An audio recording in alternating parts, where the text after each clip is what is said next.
After analysing the results of my questionnaire, I found that 60% of my target audience were male and 40% were female. With this in mind, I knew that I would have to aim my magazine more at males than females, but also have a reason for females to buy my magazine. I have included a male on my front cover, contents page and double page spread. This is simply because my target market is dominantly males. I also found that the age range of my target audience is mainly between 17 and 19-year-olds and 20 to 23-year-olds. This showed me that my target audience was mainly elder teenagers and young adults. This is a stereotypical age range of people who would listen to hip-hop music, and so I have designed my magazine for this age range and gender, which are males. Looking at other successful hip-hop music magazines such as Vibe and XXL, I have noticed that the front cover mainly uses a male as the main image and that it is also part of the main cover line within the magazine.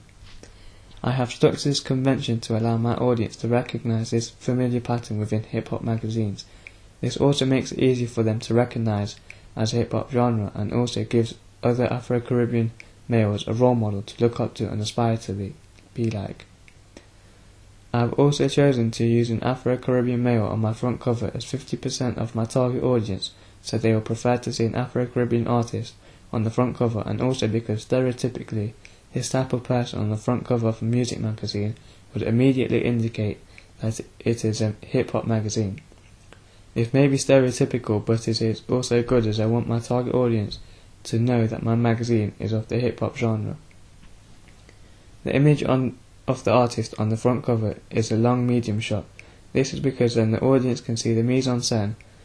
I have made the artist dress in a conventional way for an uprising superstar who has just started a career in the music industry, wearing tracksuit bottoms, a ragged hooded jacket and a baseball cap.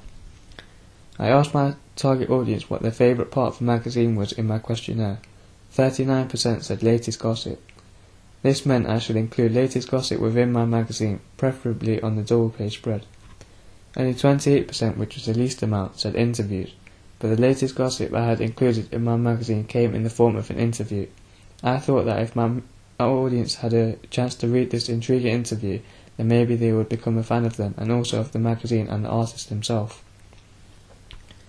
I have priced my magazine at £2.99. I feel that this is a relatively cheap price for a monthly magazine, but I also feel that because it is cheap, more people may be attracted to buy it. Another reason for this price to be relatively cheap is because the main target audience is 17 to 19-year-olds. With this in mind, I know that they will be in full-time education and or have part-time jobs. This means that they will be able to afford Beats magazine as it is only £2.99 a month. My audience may also have disposable income if they have a part-time job. This could go towards the magazine. I asked my target market whether they would prefer to read informal or formal language within the magazine. 75% of my audience answered with informal language. This suggests that my magazine must be targeted for those who speak informally on a daily basis, as it would highly appeal to them. This also suggests that my target audience may be uneducated, as they would prefer to read informal language.